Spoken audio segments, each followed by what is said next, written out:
Yuk kita bikin roti sobek dari 500 gram tepung terigu jadi 2 loyang seperti ini. Masukkan dulu tepung terigu dan semua bahan lainnya.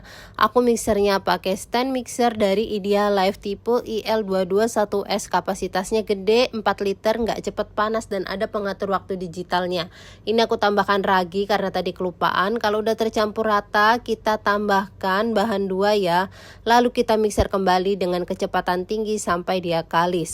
Kalau udah kalis dan bisa di window pane seperti ini, itu tandanya udah bagus ya. Kita diamkan selama kurang lebih 1 jam. Setelah 1 jam dia mengembang, lalu kita kempiskan.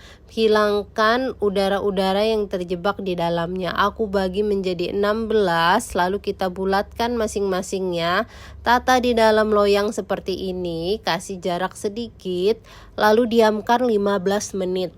Setelah 15 menit kita oven. Aku pakai air fryer 6-in-1 by Idealife tapi pakai mode oven. Suhunya 180 derajat, 15 menit aja udah matang, kita angkat. Keluarkan dari loyang, hangat-hangat olesin dengan butter atau margarin. Jadi deh roti sobeknya. Dari 500 gram tepung terigu, hasilnya lembut banget dan jadi 2 loyang. Bisa banget buat bagi-bagi ke tetangga ataupun buat dibagiin ke mertua dan saudara. Ini enak dan lembut banget ya. Yuk cobain bikin.